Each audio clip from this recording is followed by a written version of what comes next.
around and got a phone out, and I knew it was coming. She brought a photo of this guy out, and I said, "Oh, what's going on?" He says, "Oh, I'm thinking of dating him.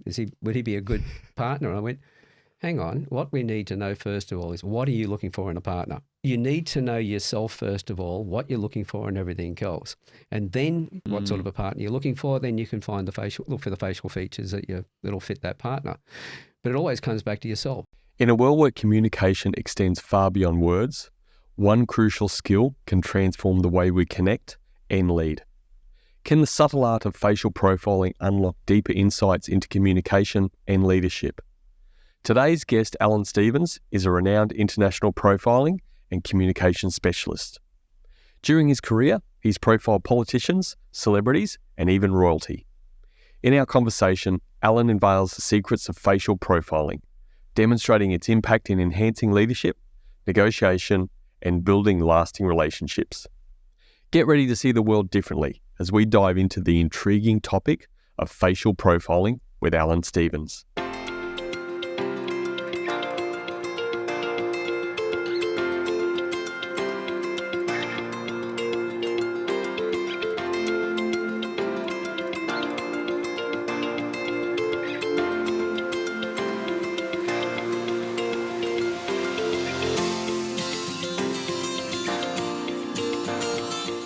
Tell us a bit about the sort of origins of facial profiling and what it actually is. Well, everybody is a profiler when they're first born. And if we look at that side of it first of all, then you'll understand how far this goes back. It virtually goes back to when Adam and Eve were boys and girls sort of thing, in short pants and all that sort of thing. It comes back to everybody looks at somebody, we make judgments on them. We look at their face first of all when we're young children. Do we recognise the person? We get to know what mum and dad looks like and the family around us. And then we always also looking at their body language and expressions to know whether they're happy or sad. Look at a baby. It's crying, it's smiling, it's laughing. It just changes so quickly because it's picking everything up. And everybody were perfect profilers when they were born. But as we get older, we're playing sports, we're going to school, we're doing all these other activities. It's like, if you've been in sports, if you're not exercising, your muscles atrophy. And that's what happens to our skills. Mm-hmm. So we understand that everybody's born as a profiler. When you go back over time, you realise that everybody was a boy or a girl, a young child. And so they all had the skills right back to the beginning of time. And so that's where it all came from. But where the actual skills started to get recognised, well, what was his name? Alexander the Great. He picked his generals by their facial appearances. Because if you have a look at it, you see somebody, look, in the movies, every actor. Could you imagine, say we looked at, what was it now, Troy, and you've got DiCaprio as a young fella playing Ulysses, or one of those, you'd go, no, it doesn't fit. Or you get somebody with a really skinny neck playing football, they're supposed to be a football hero. It doesn't fit. So we profile people, we categorise them. And that's always been around. So Alexander the Great and other great generals like that looked at people and went, okay, this is what their appearance is giving me, and they found pretty much that's the way they were. What took you into the space? Oh, I laugh every time somebody asks me that, because it takes me straight back. 2 divorces, a lot of broken relationships, and even business partners who emptied the bank. I could tell all of that by your face. Yeah. I learned this because absolute necessity. And, well, most things we do in life, we learn because we have a necessity in that area.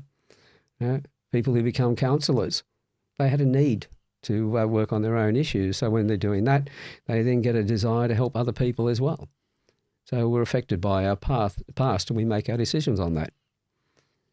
And so you say that if I understood what you said before correctly, we're born as profilers, and so there's maybe a bit of intuitiveness to that. Where does that go? How do we lose that intuitive thing? Well, if when I was younger, when I say younger, I was in my 30s. I was a lifesaver, and I worked out, so I had a great physique. You're saying you don't now?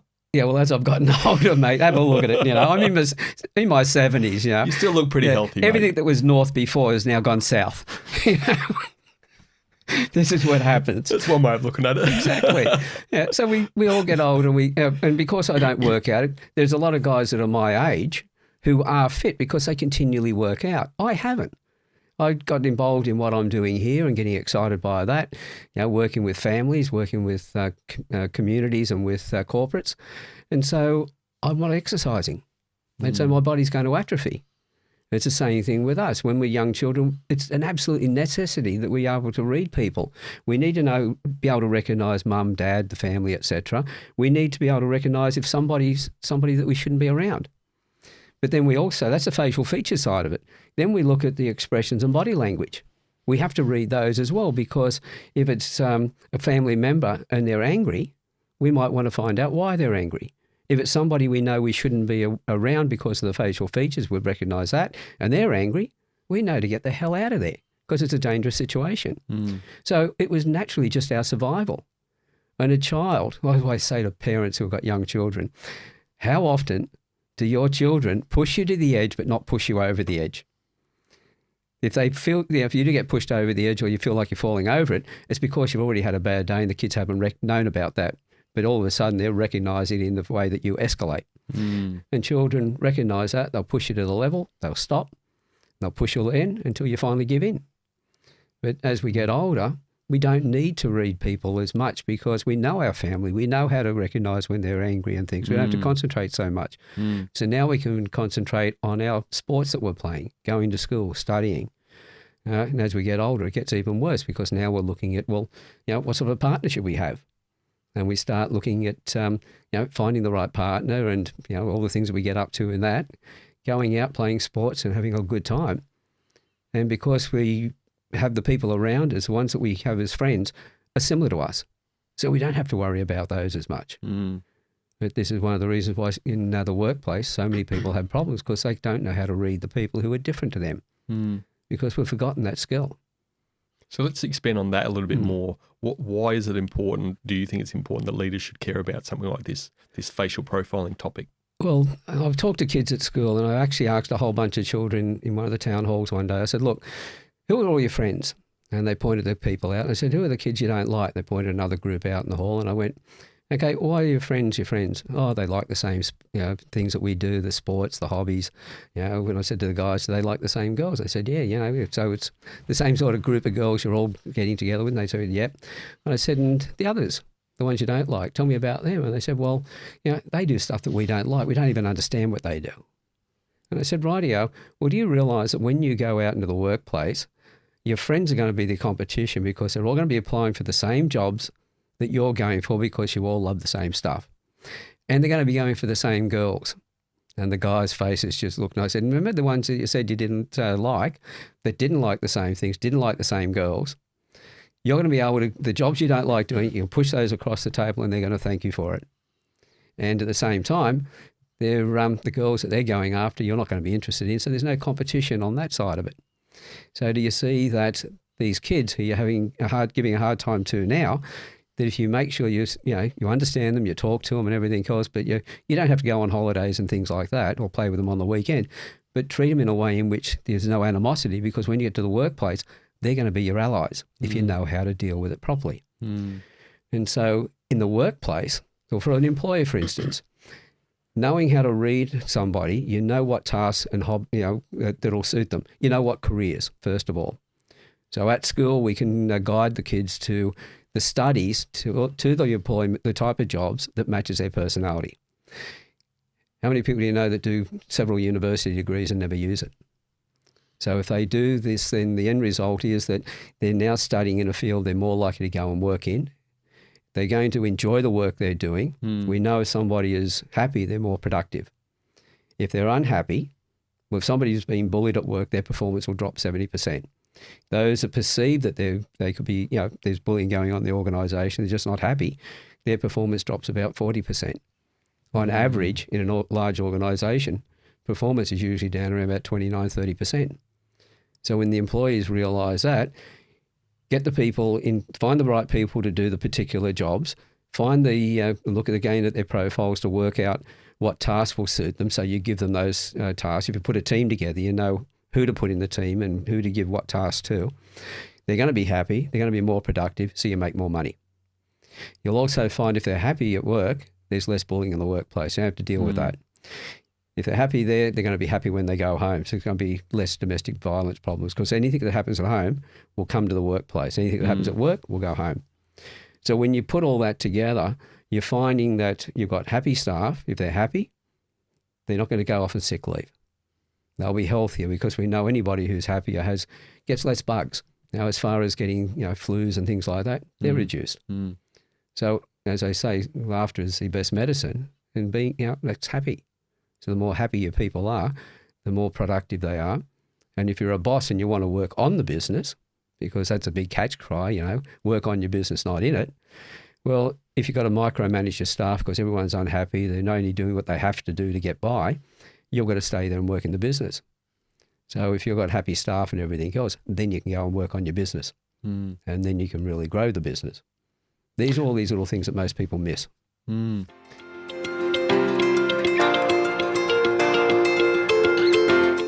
Again, it sounds pretty important potential skill to utilise. How does are there dangers of just boxing into, say, hey, I know a lot about facial profiling and making decisions off the back of that? What are the dangers, if any? Yeah, well, the more you understand it, the more skills you've got, the better you're going to be. Everybody is a profiler of some form in later life as well, but it's usually based on biases and judgment, past experience. So we become very judgmental when we look at people when we don't have the skills. But I'm still making judgments, but not being judgmental. I'm making judgments on what I can see. But again, I've profiled thousands and thousands of people, but not once have I ever said to somebody, this is who you are. I've always looked at them and said, well, I can see this in your face. This is two extremes. If at one extreme you do this and the other extreme you do that, I reckon you do this. And somebody said to me one day, have you ever been, is this 100% right? And I said, well, nothing's 100%, but I'm yet to be proven wrong.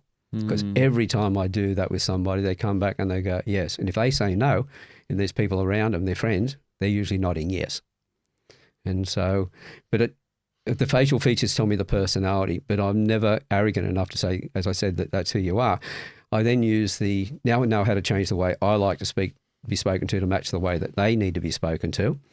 So now I'm using the language that they need and the amount and everything else. I'm now tuning my transmitter into their receiver. Then I've got the body language and expressions to give me the feedback. Have I read them right? And is there something emotionally going on? And are they telling me the truth? Now, when I use the micro expressions and body language for that truth side of things, or where they're telling lies, I use it as a lie, not as a lie detector, but as a truth seeker. Because if I got a staff member and they're not, there's something going on, I know they're not telling me the truth, I want to delve into it to find why. And it could be a problem at home. It could be a problem with another staff member. Well, if I can find that out, I can then fix the problem. And when I fix the problem in that way, I've now got a loyal staff member. And then I can go work on the business. The more people I've got in the business who love what they're doing and are focused on making sure the business grows, because every human being wants to feel that they belong, that they contribute, that they're valued. And so, it's the same as your partner at home. They want to feel valued. They want to feel that they've got a place, that they contribute and everything else. As we keep saying to people, the only difference between the relationship with the people at work and the person at home is that all those conditions are exactly the same. The only thing is at home, yes, you can have sex, but not at work. And that's the only difference. And when bosses understand that, or executives and team leaders understand that, they have a staff that will then, the staff members as a team will work as a team, and they don't have to worry as much about micromanaging, because a boss can go on holidays and the company grows in their absence. That was the true definition of a boss.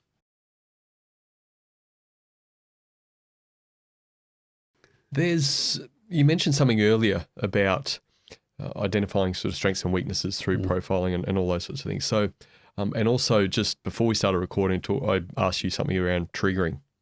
Could you identify something that could trigger a person? Now, full disclosure, you and I have known each other for quite a long time. Yeah. We're friends. We know each other reasonably well.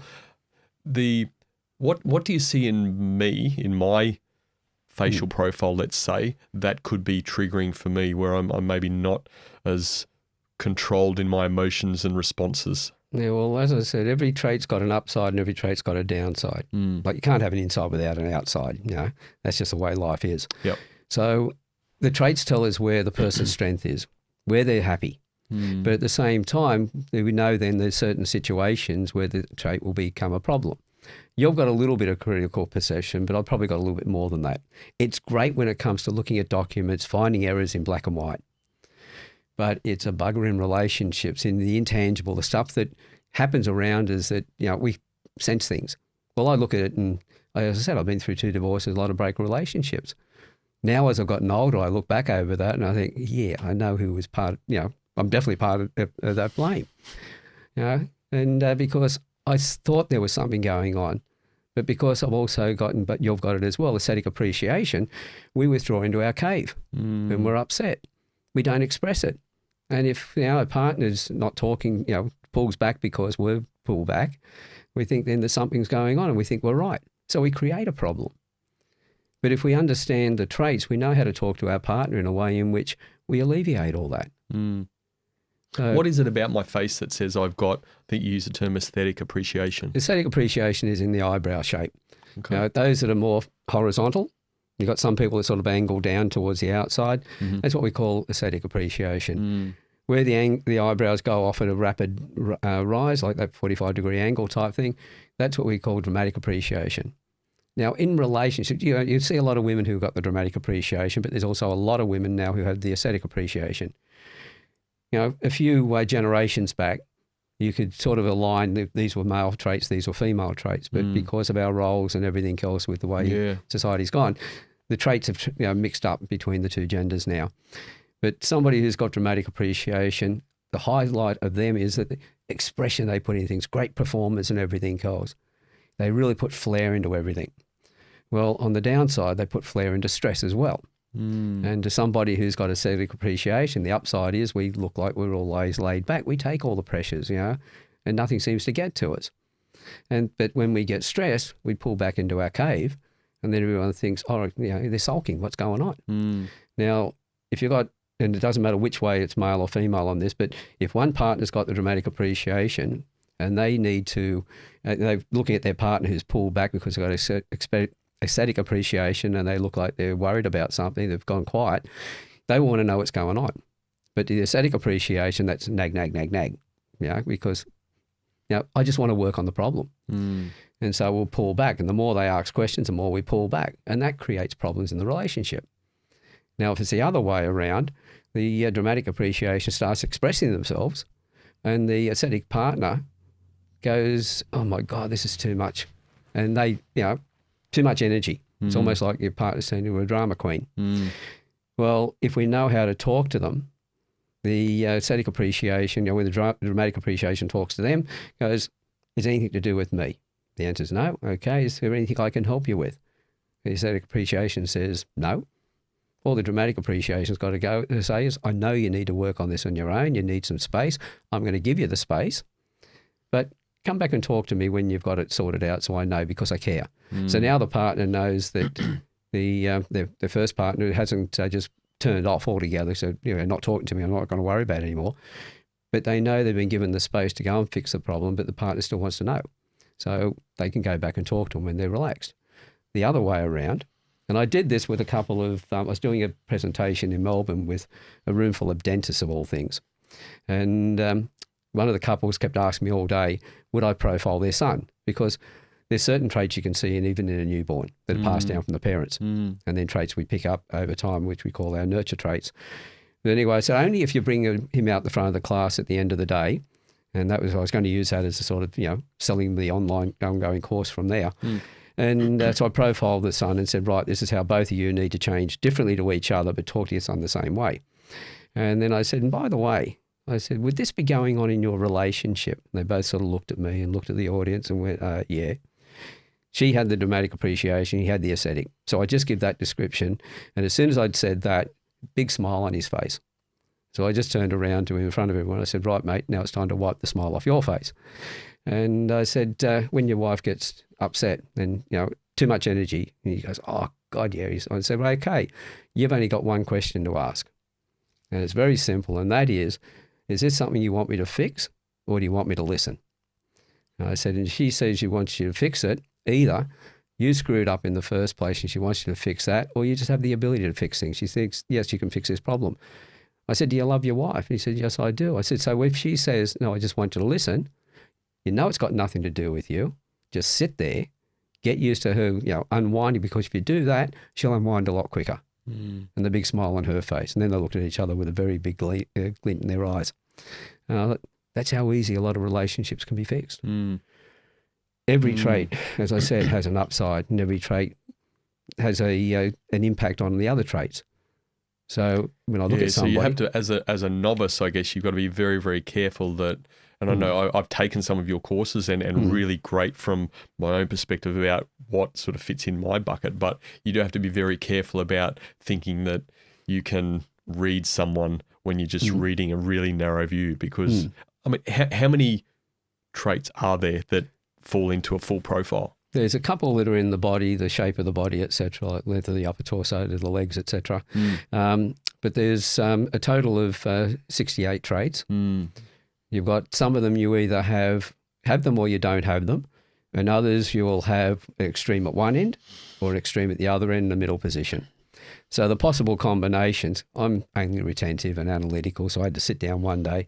I've got 4 monitors on my computer, so I've got the Excel spreadsheet up and spread it right across with one column, and I did the calculation. It's 2 to the power of 29, because there's either 29 traits you either have or you don't, and it was 3 to the power of 39. That's 2 with 27 characters after it. That's far more people than there are on the planet or have ever been. So the possible combinations. There's a few combinations. Yeah, and people say, oh, but how can you remember all those? You don't. When somebody walks towards you, look at what stands out the most. What stands out second? How does that moderate and enhance the first one? The third, the fourth, the fifth. By about 7 or 8 traits, you got the things that are at their most of their extremes. You got the bulk of their personality. Everything else is in the middle. Now, as I said, each trait on the extremes, there's a real gift in those areas. Like somebody with dramatic appreciation, really great at presenting. And so their partner on the other end is somebody who's very relaxed and everything else. So they're the ones that will sit there when everything's going rough and everything else and be able to fix the situation. But the one in the middle then becomes a mediator between the two extremes. So each position, and I use a sliding scale from one end to the other, about a sliding scale of 9, whereas I teach people the ABC, the two extremes in the middle position. Yep. So just using that number of combinations, as I said, there's 2 octillion possible combinations. Because I had, retentive, I had to go and find a word for something that had 27 characters after it. And it's octillion. Octillion, is it? Wow. Okay. One of the key things in relationships, I think, is that first impressions and building rapport early. What should somebody be aware of, or what sort of helpful advice would you give around facial profiling that helps build rapport for people meeting for the first time?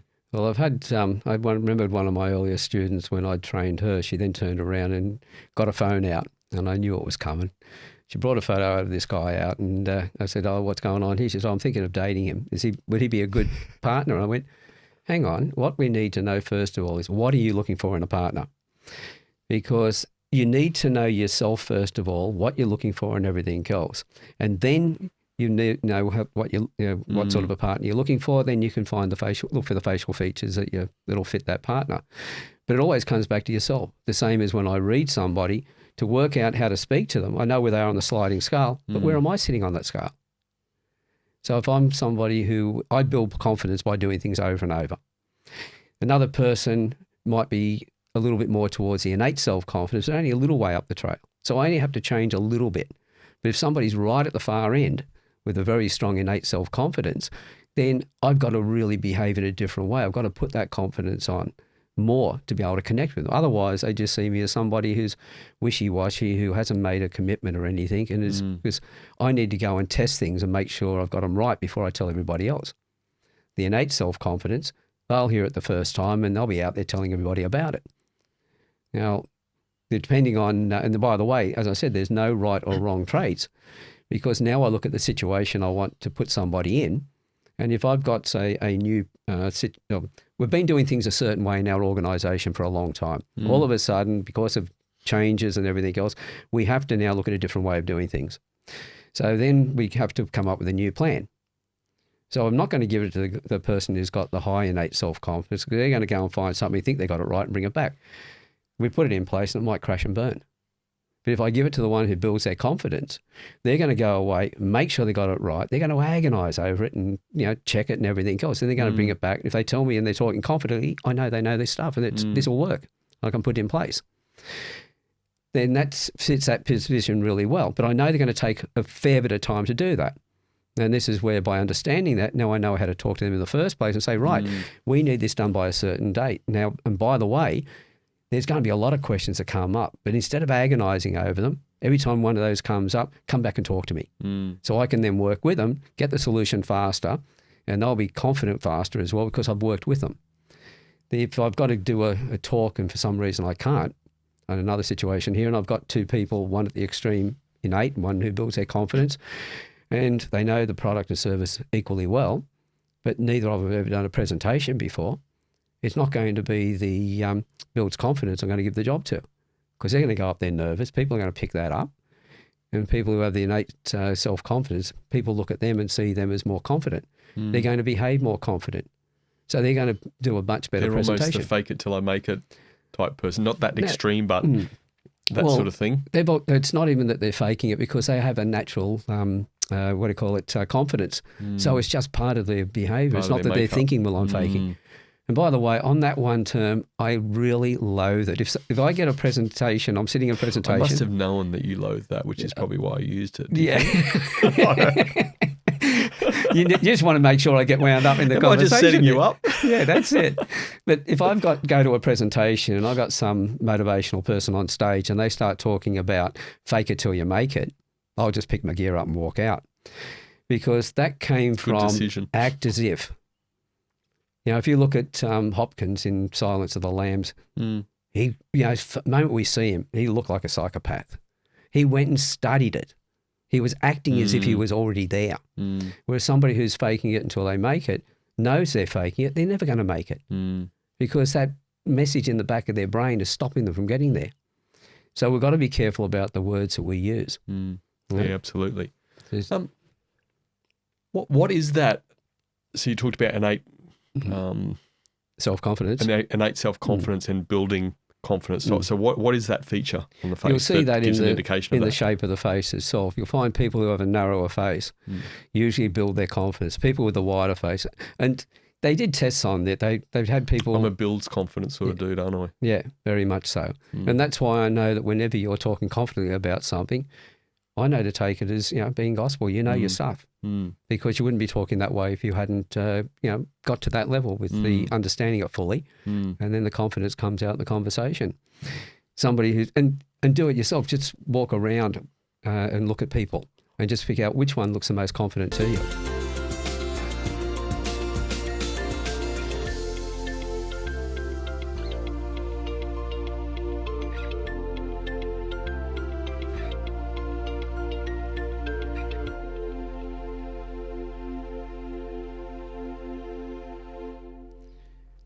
We judge everybody all the time. We're just not necessarily understanding our judgment to some extent, and this sort of awareness. And again, you don't need to get to an expertise level like yourself. You've studied this for many, many years, if not decades. But at least having some awareness can really help double down on the relationships, both professionally, personally, the meeting of people, rapport building, all of those sorts of things, and then ultimately what decisions you could work to make in order to get the best out of people. That's what you're saying. Exactly. And when it comes down to it, I always look at, okay, I've done this for a long period of time. But as I said before, I never assume anything. I always test everything. All I'm really doing, because as I said, everybody were profilers when they were younger. And think about it, if you were a sportsman and you were fit and everything else, and then you have a family and you're working and you're bringing the money in, looking after the family, of course your fitness is going to drop away. And then one day the kids are growing up and everything else, and you look down and you think, well, what was in the chest is now in the stomach. It's gone south, it's gone mate. south. It's gone south. And you think, right, time to get fit. So what do? You go and get a personal trainer. so they can guide you to get there quicker. Because you go and do it yourself without any knowledge, it's going to take a long period of time if you get there at all. That's all I am. I'm nothing more than really a personal trainer. So when somebody brings me in, I'm getting them to understand what it was when they were children again. But I'm removing the biases, because we'll ask everybody, how often have you seen somebody that reminds you of somebody else who's done the wrong thing by you in the past? What's your natural feeling? Don't trust them. And so, and the whole thing is, people who look similar will focus on things and process information in a similar way. That's the personality. The character is what they're profiling. That's completely different. So two people who look similar will process in a similar way, the how, but what they're processing will be different depending on their character. So one could be a saint, one could be a sinner. And so when we see somebody who looks like somebody else and we've judged them and go, no, I don't trust them, we're creating a self-fulfilling prophecy, because they will recognize that, they will pull back, they won't trust us. And we go, see, we were right. Well, we created the situation. This is where I come in and I go, okay, now let's look at this, and you'll be able to realize whether, okay, is that your bias? Or is it that you've actually intuitively picked up something? Yep. And I say to people, how often you heard somebody speaking, everything sounds fine, but you had that gut feeling something was wrong. You know, communications, 100% of communications are made up of the words, the tone of voice, the body language. They say the words, the actual words themselves, not the tonality or anything like that, but the words themselves are worth 7%. When you, in communication, by the way, that 7% is equally important in the communication, because without it, you don't have communication. But most of the information is in the non-verbals. So if you take that in, you say that person looks, there's something going on here, that the words don't correlate with what you're seeing, you'll always go with what you're seeing and you won't trust them. So there's all of these issues that come into it when you're profiling people. Let's take a slightly different tact. I'm just going to bring up an image of Adolf Hitler on my phone. Is it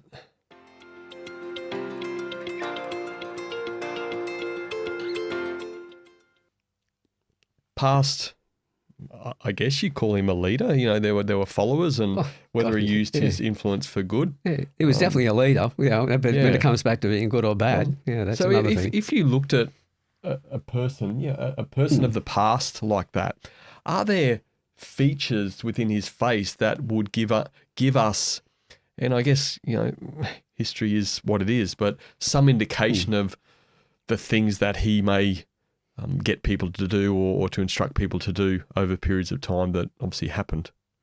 Yeah, what you find is that when you look, as I said, the way people take information and the way they process it, etc., facial features give us the personality. It doesn't give us the character. That we can pick up in a conversation between what we actually are hearing from them and what we're seeing from them. So, and we get the feedback. What do you see then as, from a facial perspective, as his strengths and weaknesses potentially? Yeah, well, I hate to come back to this one, critical perception, which you and I both got. I hope that doesn't make either of us a Hitler. But does that come back to the what we, again, I guess, character, how we choose to use these talents? That's it. If they are talents. Yeah, we can get triggered emotionally, but not take it out on people. It comes back to other issues, which comes back to the neuroscience and other things like that. And that's some of the research we're doing at the moment, the correlation between the facial features, also the handprints, and also the neuroscience. Because I've got a friend in Switzerland I'm doing some research with. He's absolutely brilliant with the palm prints. It's not around astrology and that sort of stuff, but he's picked the character up in the hands. He's shown me the face of all the hands that go with the hands, and the correlation is incredible. Yeah, so we're doing some work into that area, but the one of the things is that, you know, as far as automatic giving, he has not got much of that at all. It's all about, you know, more about himself. So when you look at what says that, like what in his face says that? Well, this is more about the very narrow lower lip, and yes, I've got a narrow lower lip as well. So I think before I give. Is that why you got a beard? You're trying to hide it? It's hiding a lot of features, I can tell you. Yeah. If I can grow out the rest of the place, I'll be able to get rid of the wrinkles as well.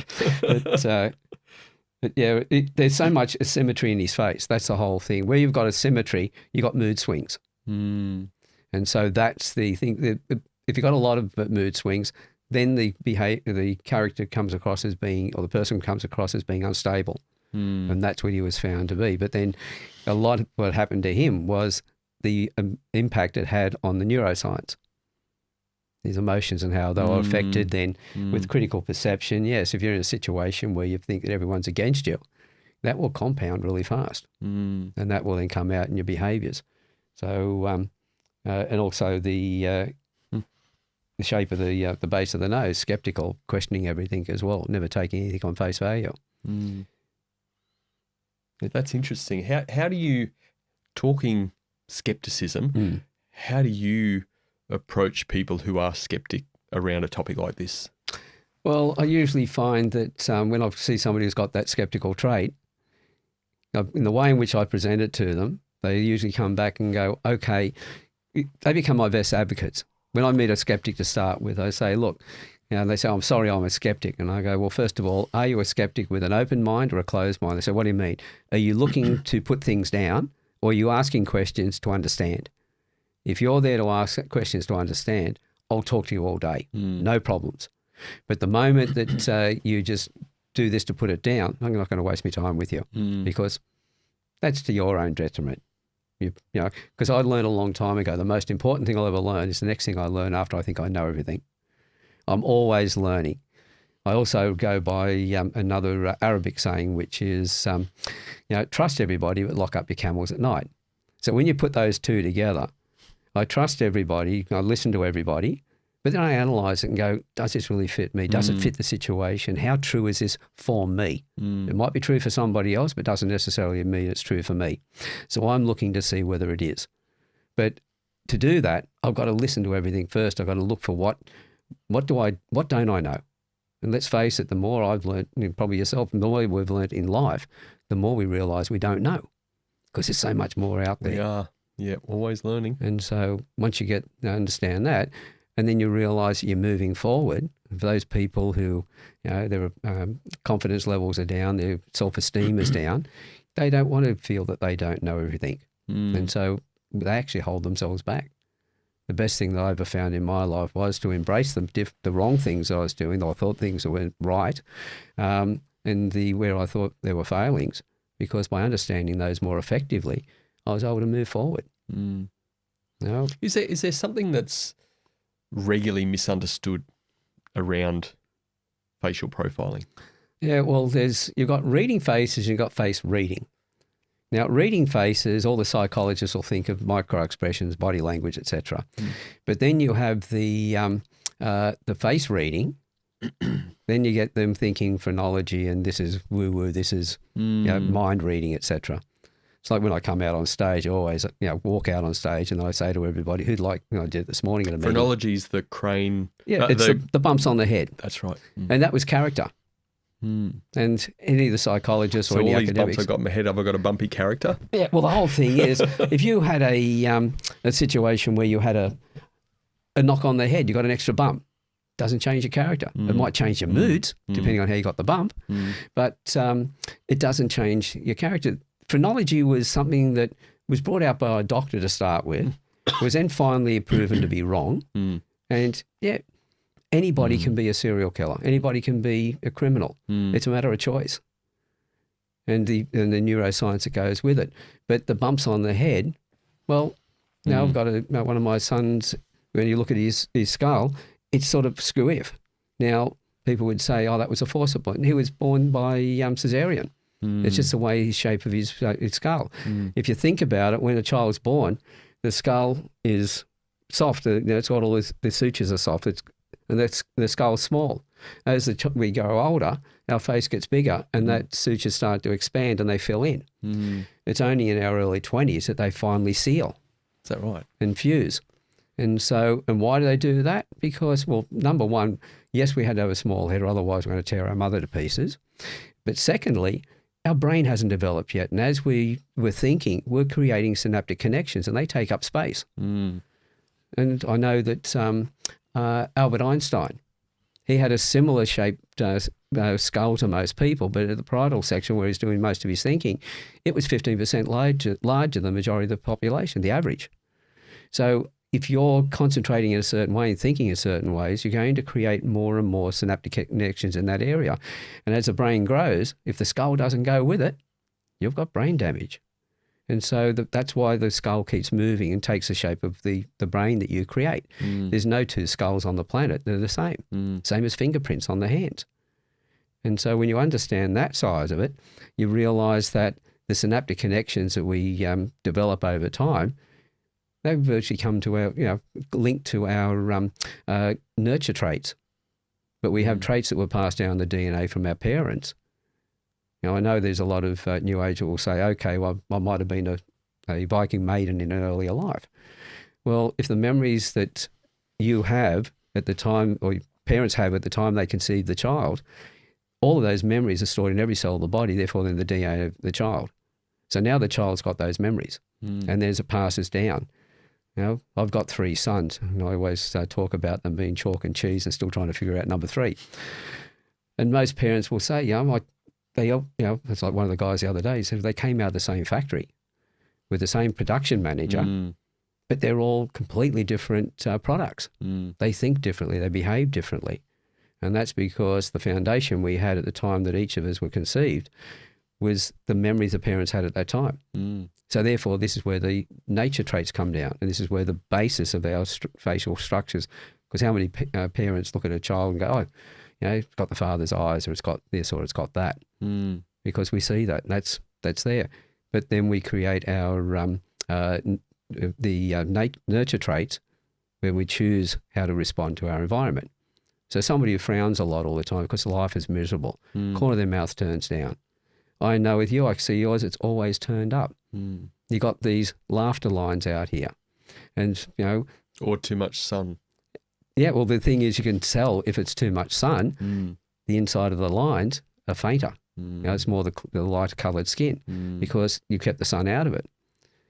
And this is why, if there's any women listening to this, this is where, again, going back to being careful in that there may be cultural difference. Well, there are cultural differences. Exactly. Let's talk a bit about that. Actually, what do people need to be aware if they're going into this facial profiling space or approaching you to get some understanding, some training from it?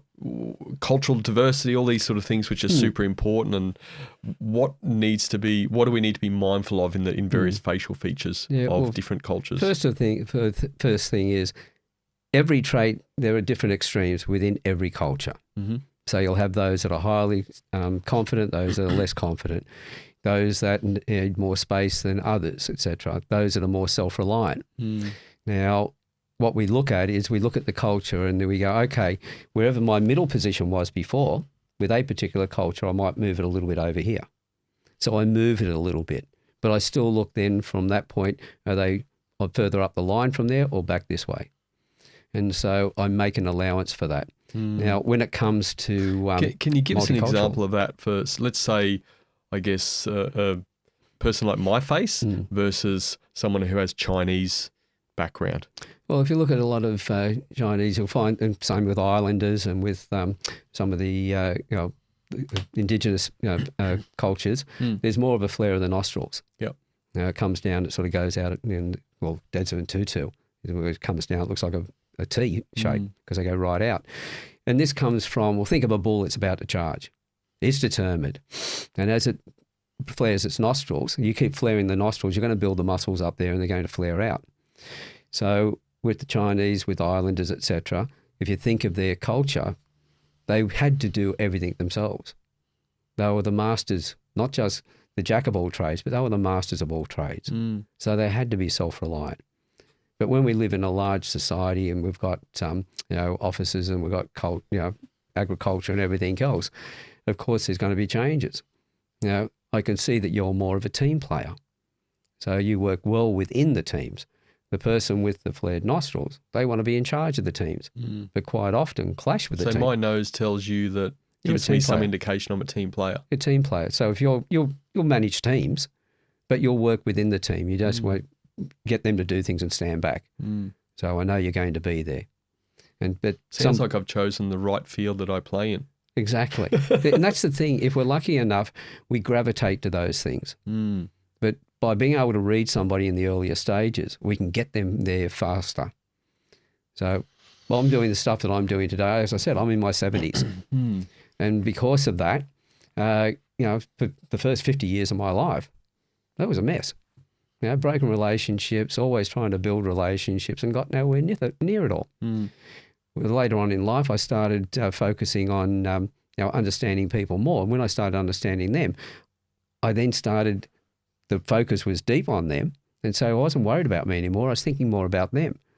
And so I naturally changed in that period of time. And now, well, I've got relationships all over the place. When I had my birthday in the middle of COVID, when I was 68, that was celebrated on 7 continents.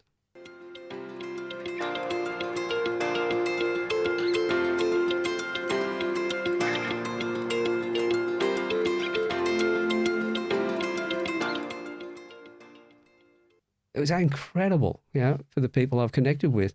And that's a big cake. It is a big cake. How did you manage that? Because I remembered one of the, it was in COVID. It was one of the ladies that I profiled her son when he was 6 years old. He's now 18. He's an entrepreneur. At that time, the school didn't want him. The after-school care didn't want him. They wanted him medicated, and she was trying to oppose it. And being a single mum, she was under a lot of pressure. So I profiled him, gave her a report. She took it to the school in the after-school care, and she played each of them against the other, saying that one was doing it, if the other didn't do it, it'd crash and burn, and nobody wanted to be responsible for that. At the age of 6, they said he'd never amount to anything, he'd never do presentations in front of the class. At the age of 7, he's up in front of the class. A year and a half later, psychologist was let go. They didn't need him anymore. And with the doctor's approval, no medication. He's now an entrepreneur, which he never would have been if he'd been on that medication all those years. And as she said, the relationship, the conversations they've had have been magical, things he never thought she could have had with him. And so through understanding his facial features and that's it. How he likes to be spoken to, what he may be interested in, and nurturing that sort of stuff. Yeah, and think about it. You walk up to somebody with a scowl on your face, or you walk up to her with a smile on your face. You're going to get a different reaction. That's obvious. Well, this is no different. If you talk to the person, you talk to their personality, they feel that you've connected with them and problems are solved. This is why it's so easy to do. As I said, I've got a couple of guys who are still doing testimonial videos. They did one the other week, and I've been putting them out a couple of months ago. And I'm putting them out in small segments of less than 60 seconds. And the life that changed their lives, not only with their children, but also with their partners and also with the people around them. It impacts everywhere. And when you've got people say, but this stuff doesn't work, and I go, well, go and talk to the people who I've worked with. I don't have to say anything. They just stick up for me straight away. But so that mother came around in the middle on my birthday. She's standing at the front door. She's got a mask on. She's baked a cake herself because she couldn't find one anywhere. So she baked the big cake. Yeah, she baked a big cake. It was too big for me to eat, I can tell you. It was funny because she also brought me a birthday present, which was a roll of toilet paper, because that was a shortage at the time. But this is the laughter and fun that we have and the connections that we've got. They've only come about because of being able to read people and connect with them. These are all members of, I created the Campfire Project, and that was a place where people could open up and tell their stories. For people to open up and tell their stories, they've got to feel safe. Absolutely. And I can do that instantaneously with them. And that's what's worked really well. And we'll link all this stuff in the show note, because you've mentioned a few things. I'm sure people would be very interested in having a look at some of that stuff. Joe Rogan, the biggest podcaster in the world. What does his face say to you? Okay. Well, first of all, the thing that stands out, as soon as you see him, I can tell you straight away, he's somebody who just likes the best way to do it. Give me the best way to do it and get the hell out of the way and let me get it done. He's got he's got a bit of the critical perception as well, so he's not going to take any crap from anybody. They present something to him, but better be presented right. He's tenacious, gets his teeth into something, he's not going to let it go. But the squareness of the jaw also shows me somebody who I call pugnacious, which means like to debate, like to wind people up and have a bit of fun with it. It sounds like his podcast to a T. Yeah, all of those things you mentioned. Yeah, and one thing he has got as well is mechanical appreciation. So he's great at organising people and events. So he'd be very great at organising his podcast and everything else, and have it structured in a way in which the person he talks to, he can steer them exactly where he wants them to go, depending on whatever his motive is for that interview. So, he'd be wow. he'd be full on in an interview. But he's also he's analysing everything as well. He's going to make sure he's got all the information before he makes a decision. But once he's made it, as I said before, the physical motive, just give me the best way to do it and get out of the way and get it done. So he's coming through as a powerhouse. But he has a little bit of the builds confidence, which means that his confidence when he's talking, he's covered everything. So don't challenge him because you'll have your time cut out. That's so fascinating. When is it dangerous to use this stuff? Is there a time that it's dangerous to use this stuff? I would say to anybody who wants to manipulate people, it's dangerous. If you use it to the create... intent of the use is important. That's the main thing. See, if you're using this to create better relationships... See, I've had people that I've clashed with, and the end result is, by talking to them the right way, they've turned around and they've become great allies. Some of them have paid me a lot of money than to be trained, because I won't fight with anybody. See, when I'm in a conversation with people, I'm not listening to them to respond. I'm listening to them to understand. Now, I interviewed people from all different walks of life, all genders, cultures, religions. And when they start talking, I'm listening to find that common thread so I can understand them. And then in that conversation, I can then deal with any differences that there are. And in that, if they've done something, in the past, that, horrific or things like that, I can understand why they did it. I don't condone it, but I can still have a conversation with them. And something that's passed, instead of then, giving them a hard time into that, guiding them in a way in which they can then move forward and become more of a benefit to people, and to themselves. So it's the intent always in which you apply it. In sales, for instance, there's the old 80-20 rule, but the 20% is divided into two. There's 10% up the front. No matter who you are, they will buy from you. They could be Eskimos and you're selling ice. The personality, the connections are so strong that they just like you and they'll buy anything from you. There's 10% out on the far end that will never buy anything off you. The people where you make your money is the 80% in between, and that's on a sliding scale, because you've got the ones who are, really love you at the front, then they're a little bit less, and further less down to go down the line. But having these skills means you can get further down that 80%. To the point that you can get to virtually all of the 80%. So with the 10% up front, you've got 90% of those people. The people down the end, well, you just get to a point where you realise that I only go where I'm, I don't go where I'm tolerated. I go where I'm valued, where I'm, as I say, what's the right word for it? I had it in my mind a moment ago and lost it. Where I'm celebrated. And it's the same thing there. That 10%, I don't get upset with them because I know that their personality is different. We're not going to get over those differences because I might be able to talk to them, but they haven't got the skills, so they're going to have turned off. We already, we speak to somebody, we make an impression in that moment. And quite often for a lot of people, that's the impression that stays with them forever because they can't get over it. Whereas I can look at somebody and go, well, that's the impression I got first up, but this is what I'm seeing. And because I can listen to understand, I can find the value that everybody's got. Even the sociopaths or psychopaths have a value. If you're going to go to war, you don't want somebody who's worried about people and everything else really leading you, because they're going to worry so much about losing people, they'll lose most of them. But if you've got a psychopath running the organisation, they just want to get the job done, and they'll get it done with the least number of people copying it. So everybody has a place. So you just work out where that place is. So it's the same thing with the facial features. What jobs will suit this person? What tasks should I give them to do it? And how should I then put them in? How do I structure the team? Who do I put in charge? How do I teach the person who's in charge to how to talk to those people? You do this, you've got a control over your organisation where you can go and walk away from it. As they say that if you want, if you take care of your employees, they'll take care of your business. Now, Richard Branson, a lot of other people have said it before him, that your customers don't come first, your staff come first. And what people don't realise is when you put your staff first, you're actually putting your customers first, because your staff are the ones who are dealing with the customers. And so if your staff are happy, they impact on the customers who are also happy. And, ask anybody who sticks with a firm and they go, oh, yeah, all the people I deal with, they're great. They're not just saying the boss is great and everybody else is an arsehole. They're saying, no, everybody's great. And so they'll stick with it. So when you do that, then as a boss, now you've got people looking after the organisation for you. You go off on holidays. Or you can spend more time building your business to bring more people in.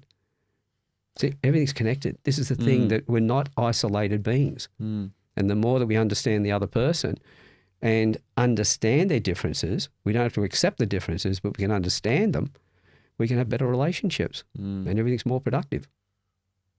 This show's all about creating confident leaders, and we focus through experiences like people like yourself and their aspects and their skill sets they've developed in life. If we look at a key thing about any of us, we touched on learning, like it's that self-awareness about ourselves and learning about ourselves. How does this facial profiling support that? Yeah, well, as I said, how should it be used to support that? As I said, upside and downside of the traits. If you understand the downside of your traits, then you have dominion over them. If you don't understand them, they've got dominion over you. As I said, critical perception, in my case, seeing issues and things were wrong and then believing it was other people's problems. Once I realised that trait was mine, and therefore that was having an impact on my relationships, I could control that. I go, when something happens, I go, oh, is that really happening, or is this just my trait starting to get raise its ugly head? And when I talk about the traits as well, very fine hair, you'll find those people are very emotional, very sensitive. They pick up everybody else's emotions. Great skill to have as a counsellor or a clergy member and things like that, where you're dealing with people. And when I'm talking to people, I train people on that. I show them pull my hair and show them it's baby fine. It's that fine.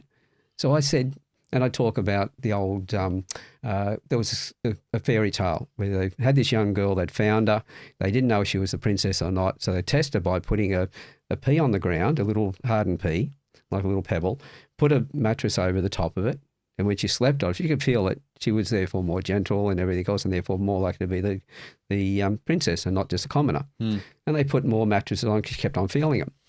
And people look at me and I go, and I'm that princess. I'm extremely sensitive, which is one of the reasons why I've been so good at being able to counsel people, pick up their emotions and everything else, being attuned to it, empathetic. But the thing I had to learn then was to not take their stuff on. So I can sit there and listen to somebody telling the most horrific stories.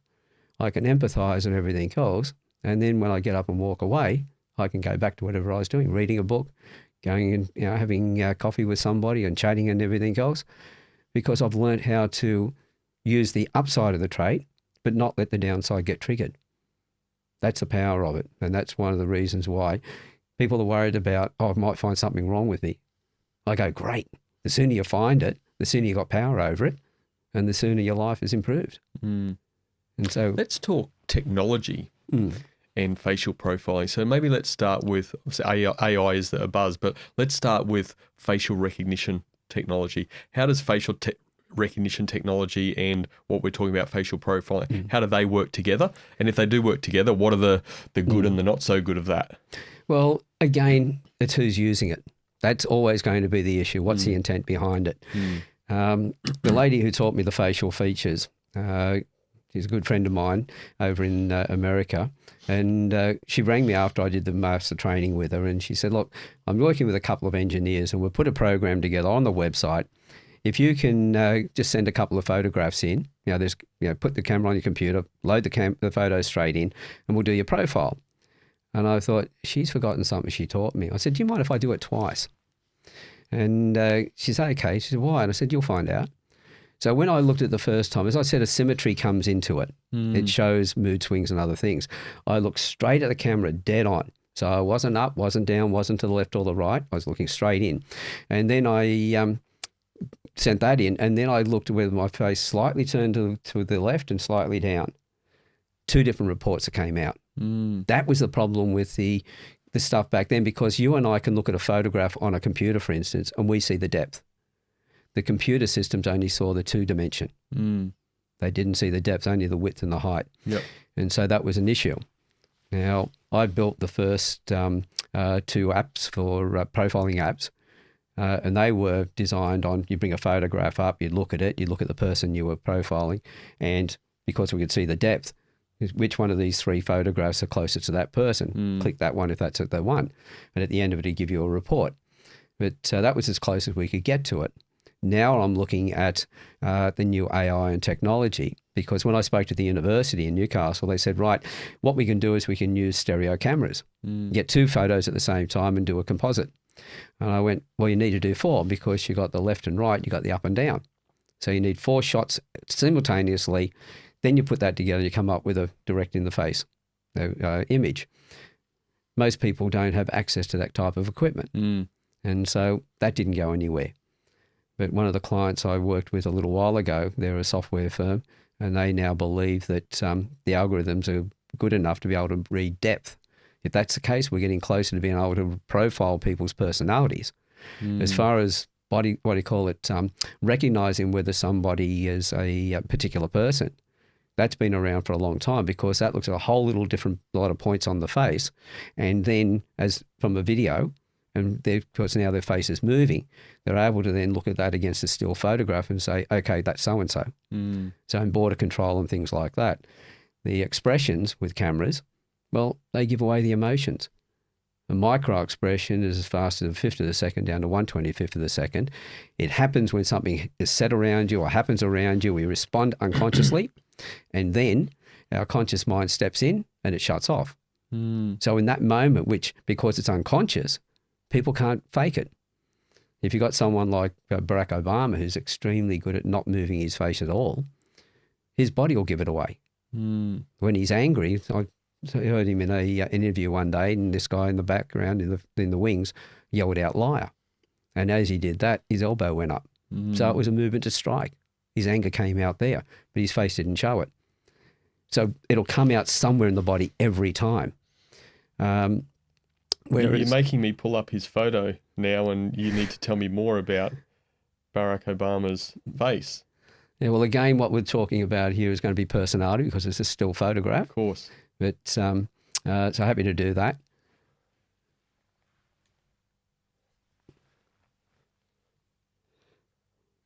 He's definitely not because of the angle, it comes down more to a point. These are the people who will tell you no to your face. If they don't want to do it, they're going to tell you no straight away. Automatic resistance to it. Somebody who's, like Brad Pitt, more of a curved, rounder face, they may say yes and then later on just not do it. Whereas, you may not like it when the person says to your face, no, I'm not going to do it. But I take that as honesty. And if that's the case, then you can work around at that point. There's no use having somebody appease you and say, yes, I'll do that, and then not do it, especially if it's something you need done.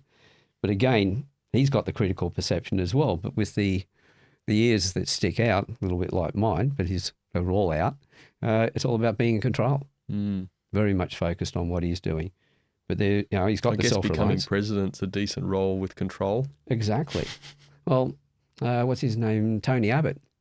He was super in control. And if you ever saw him in Tarrant Count, when he was the opposition leader at the time, there was, I think, the Prime Minister had gone to Tarrant Count. It was a real the war and everything else. And he was invited there, but he gave some excuse because he was coming back from somewhere else and he was jet lagged. The media gave him a real hard time over it. So the next thing he went to Tarrant Count. And you could see him when he went up to, he was being interviewed by one of the local officials. And he made the mistake of saying to him, my name's Tony Abbott. I'm the leader of the opposition. In a third world country where the guy just doesn't like opposition because, those things turn into coups. So as he was shaking the guy's hand, the guy just held his hand, but then brought his other hand around and shook his elbow. So gripped him there. It was almost like, little boy, I've got you. But you could see the way he moves. It was always stiff and controlled. And so that's why he freaked out when that interviewer was asking him questions and he froze because he wasn't in control at that point, and therefore the brain shut down. So you can see how that can be used in a negative way with people. But the more people understand it, then they look at the person who did that and go, okay, what was the reason for that? So when somebody uses so much nuance around it all. Yeah, when you use it to manipulate somebody else and other people have the skills to recognize that, you may lose credibility completely because you've done that in the first place. But how do people feel about when you're having conversations with people and they know your background and they know your abilities? Like, do you feel like there's a guard up sometimes from them? They're just, I mean, hard to put a guard up on your face without physically putting a guard up on your face, but what sort of reaction do you get? Like, do people feel like, God, my privacy's being taken and I'm not allowing it, but I have no choice? Yeah, well, people will shut down. I used to say when I was giving my 15-second elevator speech, for instance, I used to say to people, when people ask me what I did, I said, I clear rooms. And they, what, you clean rooms? You were cleaner. I said, no, I clear rooms. And they go, what do you mean? I said, when people find out what I do, when people find out what I do, they all run out of the room. But when they find out how and why, they usually come back with their colleagues, their workmates and their family and friends. And because it's the intent behind it. Once they understand the intent, they're fine with it all. But I've had one politician, I was sitting there and she had a clipboard in front of her. And as we talked, the clipboard came up, and the more I talked to people asking me about what I did, it just came up further and further. It was almost like Kilroy's on the fence. Yeah. It's after as I always say, when people understand why I'm doing it, because manipulating people just means you've got to continue doing that all the time. It's too much like hard work. If I can build a relationship with somebody, they want to do what I want them to do because we've built the rapport. Isn't that what we do in sales? We go out, we talk to somebody. The more we understand them, the more we understand their problem and how to help them with that. We're no longer a salesperson. We're a problem solver. We don't have to worry about, if people's worried about being a salesperson, they start to relax because I'm not a salesperson. I'm a problem solver. But I need to understand your problem so I can solve that problem. So I ask the person questions and find out as much as I can. As I say to people, you've got 2 eyes, 2 ears and 1 mouth. Use them in that proportion. But when you use your mouth, ask every question you can possibly think of and then ask one more. And because my oldest boy asked me that one day and he said, how in the world can I ask one more question if I've asked every question I can think of? I said, well, when you get to that point, you say to the person, from what you've been telling me, this is what I understand. Have I got it right? And if the person says, yes, you have, you'll have rapport with them. They know you've been listening and everything else. And he said, what if they say no? I said, now that's even a bigger win because now you're having a conversation with them where you're really going in depth because they really want to explain that to you. And rapport will be even stronger again. Because once you got to that point, they know you're going to fix their problem for you. At the same time, we know that, sales is all about, first of all, saving the person time, saving the money or helping them make money. It's getting that emotional outcome that they're looking for, that solution. It's removing their worry and stress and giving them a solution to their problem. Once you put that together, people will buy from you because you're giving greater value. And if you can do that in a way that they're really listening, you're providing information in a way that really resonates with them based on maybe a handful of features that you can identify. That's pretty powerful stuff. Especially when they're able to walk away with that and use that to grow their business even further. See, people may doubt how well this works. I had a sales or business coach over in Perth. He did what I call a 3-step program where he did an online course and he sent me and by the way, I do this from photographs as well.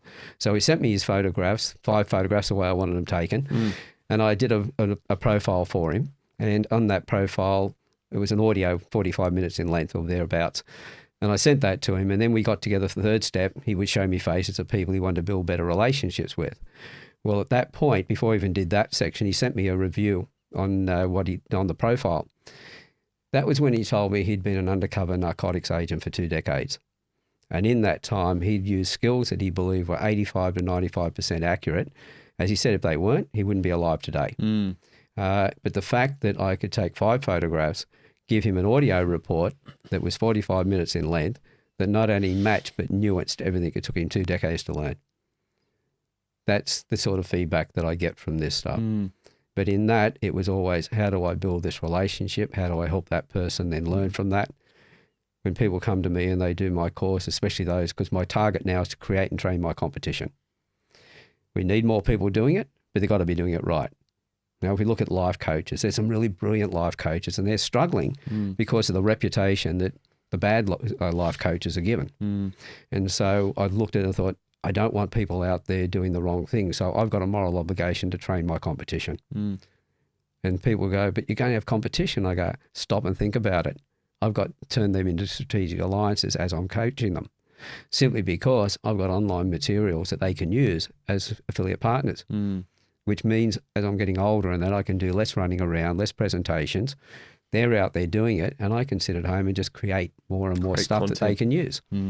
Will the skills that you have and developed over a period of time, will artificial intelligence, facial recognition, maybe even combining those two, make what you do redundant? Not necessarily. Well, it will enhance it, I think, because you've still got to be able to do it yourself. If you're going to wait for a report to come from that, unless it's instantaneous, then it's not going to work for you. You know, if you look at the lie detection, AI is going to make it pretty instantaneous. Well, theoretically, it'll do it quick, but then you've got to read it. Now, you're talking to somebody, you've got to get that from that before you can react. If I can see someone's photograph, I've got their personality before I even go and see them. I've got my presentation worked out.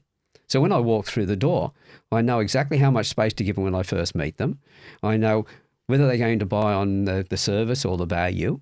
I know how much information they're going to need. Are they somebody who just wants the overview? Are they somebody who's going to analyse it? Are they going to be somebody who's going to have mental motive as opposed to physical motive? Physical motive, I just want to give me the best way and get me out of the way and let me get it done. Or somebody who wants to look at all the possibilities. That's what I call mental motive. They focus on the thought side of things and they go, okay, what are all the options here? And then they want to work out the best one for themselves. And by the way, if you had somebody with physical motive and mental motive, two people in the same team, they'd work well. You would always give the mental motive to go away and look at all the different possibilities, work out which is the best, give it to the physical motive, and they just get the job done. But you turn it around the other way, the physical motive's not going to get there because it's going to get stressed out with it. When you give it to the mental motive, they're going to be saying, is this the best way to do it? And they want to go back over it again. So you can see no right or wrong traits. But when you put them together, the different people, when we've got all those differences, we've now got teams. What's the indication of in the face around physical versus mental? Well, physical, motive? You've got someone who's got this larger, lower face compared to the overall length. And the overall length, by the way, is you can see where the glare point from the lights, there's a bit of a turn on the forehead. That's the top of my forehead. The chin is the base. And then you look at how long is this section in between from underneath the nose to there. If you look at, say, Jeremy Clarkson from Top Gear, half of his face is under his nose. You know, rushes into everything. You know, always quick to do things. He's also loves fast cars. Oh, yeah. And he's got all the traits that compound each other. Yep. He's an objective thinker, which is a great trait for a rally driver or a racing car driver to have. He's also got the risk-taker trait, and that's why he does so many stupid things, not just for the team. They hired him because of the way he was, and then it just it snowballed to the point they created a problem, and they're whinging about him. Well, the people who brought him in were the ones who were using all that and just let it go and got to a stage where it spiraled, skyrocketed. So again, knowing the traits and knowing how to deal with them properly changes things completely. You mentioned a number of things, like sort of breakthroughs, I guess you could say, in personal relationships and parents working with children and those sorts of things. From a leadership context, can you give us an example of like where there's been a breakthrough based on some of these skills that you've got? Well, it always comes down to where people have had teams and they just haven't been able to gel. There's been problems. Straight away, somebody comes to me and says, look, I've got problems with my staff. We need, the loyalty is not there. There's always problems and everything else. Can you fix my staff? And I go, yep, okay, we'll fix your staff. And, snap, done. And I sit there and I talk to them and I say, okay, because I profile them straight away. I've looked at their staff and I go, I can see it's because of the difference in the traits. There's nothing wrong with anybody, but the communication is wrong. So I go, okay, this is the way I know that you're talking to them, which is not the way that they're going to receive it. You need to tune your transmitter into their receiver. So I will say to them, I tell them they've got a problem because they don't have a problem. They just have a misunderstanding. So what I'll say to them is, look, I know that if I can get you to do this with the staff, I guarantee they're going to change. And that person thinks that I'm changing them, their staff. No, I'm not. I'm guiding them on a better way of communicating that's going to tune their transmitter into the receiver of their staff. The staff are going to recognise that. And the moment they recognise that, they change. As I said, if you're walking around, first of all, always scowling all the time, your staff are going to pull back from you. But then one day you start putting a smile on your face. You'll see a difference in their behaviour. They're not going to switch immediately. They're going to get a bit suspicious at first. They're going to be going, well, what's going on here? All of a sudden, you're behaving in a different way. What's happening? But if you continue doing that over time, that then becomes the norm and they get used to it. And now they're smiling at you. So you can do it over a longer period, or I can show the boss who can then go up to his staff and say, look, I understand that, the way I've been communicating hasn't been coming through, but and give the reasons why. I would say to somebody, look, the company's going backwards. We know we're losing a lot of productivity, which affects my role, the productivity of the business, which in turn affects your roles here. I don't want to lose any of you. So I'm going to behave this way. I'm going to ask you to do things in this way. And if you can do them that way, then we'll all be able to build the business. So in the conversation, they realise that you're doing it for a reason. You're just using it to manipulate. They can see the benefit to you. And when people see a benefit that you have, they trust it. If they think there's something going on, they won't trust you. So how to then talk to them in that conversation, first of all, but then also deliver it in the way in which they understand it. So if you've got somebody who just likes the overview, and you're analytical, I'm analytical, we go up to them, we start telling them the way we need to hear it to make a decision, which is far more than they need, they switch off. It sounds like what my wife does to me. Yeah. I'm trying to give her a bit too much information. She says, Brendan, I don't need all this. Exactly. And so what you do is just say, look, there is a lot of information here, but what I'm going to do is I'm going to give you the overview. Yeah. You ask the questions that you need to ask, but if there's something there that you haven't asked, it's all right if I tell you that then. So you give the overview. Okay, what questions do you got? They know that they're not going to be talked at. They're going to be talking with you. You're going to be, it's a conversation. You get to the end of it and you go, well, in your case with your wife, you remember, sweetie, I mentioned there was something there that just in case you didn't ask, that boring stuff, we're there now. Is that all right if I tell you? Well, they know you're not going to be, bashing them with so much information. It's been a conversation, and for you to just say, well, this is something you need to know, that's not an issue. And generally when I say that to people, you like the smile on their face, they're nodding. And usually if I get to that point, I say, it's really the prepping of the situation, using tools like this to be able to set the expectation for them. Yeah. And the way to set the expectation really well is by being able to read them and deliver it in that way. And as I said before, if you've got the aesthetic and dramatic appreciation, how to set that up so the person knows that you care, but you're going to give them space if they're aesthetic. And if they're dramatic, that, hey, if you want me to fix it, I'll fix it. But if you want me just to listen, I care. So I'll listen.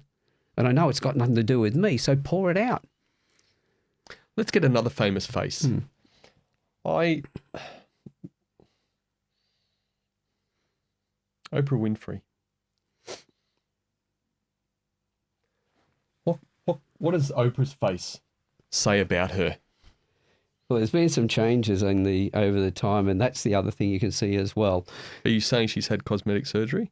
No, there's probably been a bit of that as well. But if you've got somebody you know that they haven't had, and that's always the question. Like, as I mentioned before, the laughter lines up here. And as I was going to say before, if there's any mature age women listening to the podcast, that when I say they used to say that beauty's only skin deep, but ugly goes all the way to the bone. The lines that you've got on the side of the face here is beauty that goes all the way to the bone. Because you don't get those lines out here. There's only two ways, as you said before. One is in the sun, squinting, because you work out in the sun all the time and you've got to keep the glare out of your eyes. Or you're a happy person. If I walk into a room full of mature age women and I don't know anybody there, I'm looking for the woman who's got those lines because she's the one I'm going to go and talk to. Now, this is where the traits work together. If they've got the lines up there and the mouth is turned up as well, I know they're the happy person. The corner of your mouth can turn up and down the more you smile or the more you frown. Yours are turned up, so I know that you've got really to be happy in life. If something goes wrong, you're seeing that as, okay, that's one thing wrong, now what's going to go right? Whereas somebody who's got it turned down, if something goes wrong, what else is going to go wrong? they're the pessimist, whereas you're the more the optimist. Mm. And so with that, if you've got those lines and that mouth turned up, that's the person I'm going to talk to. If they've got the mouth is turned down, they've got no lines up there, cosmetic surgery. They got rid of the lines. Oh, sorry, the mouth is turned down, the lines aren't up there, then I know they've been miserable all the time. If the mouth is turned up and the lines aren't up there, then I know cosmetic surgery. So I'm looking at combinations of things. I never judge anything on its once. It's like if I see a twitch in the face that looks like contempt, I go, okay, what was said at the time? You know, contempt is where one side of the mouth flicks up. Sort of the nose goes up on one side. If I see that, if I've been talking a lot, I'm articulating a lot, and because the face has got nerves that are very close to the surface, as I'm talking a lot, they will start to itch. And I might do that while I'm talking. But you then look at it in context, what was said at the time. You know, is it congruent with what had happened as well? And if I see I've that... said nothing, so I know it's not me. Yeah. So I'm not taking it personally. And so all of those things come into it. This is why I say to people, there's so much going on. Of course. In NLP, they say that we have we take in 2 billion bits of information every second. Or 2 million, I should say, but we process 134 bits. It's one tiny fraction, 1/15,000th. And that's why wherever our focus goes, our attention goes as well. And that's why, as I said before, we focus on sports and things like that. We're not going to focus on reading people because we're too busy enjoying it over here. And the muscle atrophies. So, all right, tell us about Oprah. Okay. You've told us enough about her cosmetic surgery. Yeah. Well, straight away, dramatic appreciation. Okay. That comes out in her face straight away. Yes, the natural self-reliance and everything else, but there's also those high cheekbones. It was all about travel. Adventurous. Willing to try new things. We know a lot of her past and what she went through and everything else, so we can see how that affects in the emotions and stuff. And we can see then how that would have changed her facial features if you take cosmetic surgery out of the scenario altogether. If you've got a photo of somebody very young and then a photo of them older, you've got a pretty good idea of what life they've had, how it transpired through. And so that comes through. But there were traits that you mentioned about Joe Rogan, and he's the most successful podcaster out there. Sounds like those traits that are coming through is really shining through, and obviously audience love that. What about Oprah that makes her supposedly one of the best interviewers in the world as well? Yeah, completely different reasons. You know, she's got that flair that she puts into things, dramatic appreciation. She has a bit of the mechanical as well, being able to organise things, but it's more the dramatic that comes out. So putting flair into it and everything else, there's a bit of tenacity there as well with her. But she also has the trait that tells me that she's automatically giving. See, as I said before, I'm reserved. I think about things before I give. Somebody's got to be worth it for me to actually spend money or whatever on them or to do something for them. Whereas Oprah, she's quick to give to everybody. That's going to endear her to people. She used to give a lot in her when she had the talk show, didn't she? They'd have surprise giveaways and stuff. Yeah, and all the giveaways that were given were exciting gifts as well. That was her adventurous side coming out. So while she's giving, she's receiving big time. But she's got that rounded forehead as well. Some people are very square. They're all about their career and everything else. But the round ones, very laid back, very happy to be around people. It's all about doing the same thing over and over and all the rest of it. So she's got all the facial features that shows that she's a people person. She's focused on people. Now, when things go awry, with her, as you've noticed, there's been some really big mood swings and a lot of weight problems and everything else. All that's come from having, automatic giving to everybody is great. However, the downside is giving to everybody because there's nothing left in the reserve. And then when somebody close to them wants something, they've got nothing left, or they need it themselves, there's nothing left. So if she's given to everybody and then there's nothing left, the first thing that's going to go through her mind is, I've given to all these people and nobody's acknowledged it. I've been used. And that's going to come out. And so she's got a little bit of also takes things personally. So the end result is that's going to build up. And then it's going to come out dramatically. But the good thing about dramatic appreciation is to the rest of us who have got aesthetic appreciation, is far too much energy. But they usually don't end up with severe depression because they're letting it out. You and I with aesthetic appreciation got more worried about depression because we hold it in. And because more men have the aesthetic appreciation is one of the reasons why suicides in this country. It was before COVID, 8 people a day were taking their life. Now it's over that. It's about 9 or 10. And it was 3/4. Only 2 women, but it was 6 men a day were taking their life. Why do more men take their life? Aesthetic appreciation, not knowing how to talk to people and not letting it out. That's why I created the Campfire Project, because we're losing too many men. And the men who weren't going to that extreme were miserable and unhappy. So in the workplace, there was bullying. At home, if you're miserable and everything else and your wife is upset with all of that, it generally comes out in domestic violence. So and it's not the men that were bad, it was the situations that drove them to that. So if we're able to then get into that in the front end, we solve that problem. We don't go to the place where men are taking their lives or then taking it out on other people. And so it's all of this stuff is based on, how do I build a stronger relationship? How do I truly understand the other person? And I'm always looking for the gift they've got. And if I can see that gift, then, we have a better relationship. Some of the people I've interviewed, they've come to me and I haven't got a story. I won't be able to do this. They start talking. 45 minutes later, before I get a word in, they just keep going. At the end of it, a lot of people have said to me, "Oh, that's the best therapy I've ever had." I said, "Do you want to thank the therapist?" They go, "Yeah." I said, "Well, get off the call, go look in the mirror and say thank you, because you finally listened to your unconscious mind. It's been screaming to you all that time, but because of the things you took on, like most, baby boomers, Gen X, suck it up, be tough. A lot of males, don't show your emotions. So what did we do? We were great students. We learned all of that and we applied it, but we robbed ourselves. So through being great students, put ourselves in a position where we're no longer connected to people, and we isolate ourselves. And when you're isolated and feeling lonely, it's that level of depression, of being worthless and not connected to anything. I shouldn't be here anymore. So the men aren't weak who take their lives. It's the fact that they've had so much on their shoulders. The problem was they tried to deal with it and didn't let it out. That's why I always say to men, find some really good men around you, ones that understand, not the ones that go down the pub and say, "Oh, I'll have another beer," but somebody who goes, "Yeah, I can listen to that." And because most men had aesthetic appreciation, they didn't want to hear it from somebody else. But once you realise, do you care about your friends? I do. So will I then sit there and listen to that and take it on?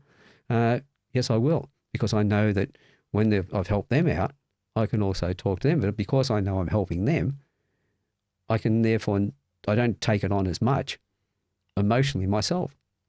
And then I can sit down after that and say, "Oh, we all feel better. Let's have a beer now." And we can have a sensible conversation, not crapping onto each other, using beer and everything else. Yeah, sort of surface level stuff. Yeah. So, and the men that I've got around me, we all tell each other we love each other. Why? Because we've connected with, we understand that person's soul level, and we have that great connection. But again, the more I teach them how to read each other, the more that conversation gets deeper now, because we're using the language the other person wants to hear. So much value and opportunity. I get that.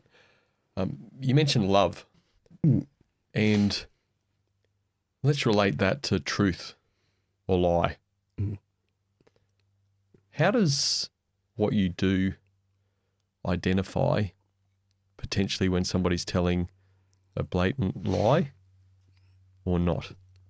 Well, as I said, watch me for a second. Alan, I want to have sex with you. Well, guys, am I truthful? Will I or tell? Am I lying? You want me to tell the truth? See, to me, that's a blatant lie. But because I'm being so silly about it, like you said, tell me more. Well, because mainly we know that was silly. We know it's set up and everything else. But see, the thing is, it wasn't a question I'd planned. Believe me.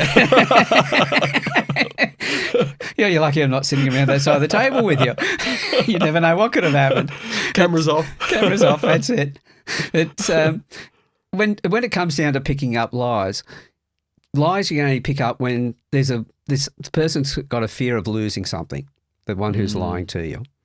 See, when we look at somebody, whether they're telling the truth or whether they're not, see, when it comes to polygraphs, it's always based on the physiology. And if somebody thinks that they're great at telling lies, you won't catch them. But if somebody's worried that they might be misjudged, and when they're not telling the lie, somebody may think they are, their physiology is going to go berserk and they're going to get false positives, whereas with others you get false negatives. So, but the micro expressions, this stuff you can always see in the body. Now, what I always, if I'm doing that sort of situation with somebody, I think they may not be telling the truth or they're worried about being misjudged. I'll actually say to people, this is the only time I tell people how fast I was able to read or how efficient I was at reading people. When I first did my training, I was 97% accurate on being able to pick whether the person was telling the truth or not. And so if I'm talking to somebody, as I said before, pre-framing a conversation, I would say, look, if somebody's there, I said, look, don't worry about being nervous. And I'd say this to both parties, because I don't know which is which yet. But I'd say, don't worry about me, missing it and getting it wrong and thinking that you told a lie when you haven't told a lie. So look, this is what I do, and I'll just mention to them, this is the way in which I've worked, 97% accurate.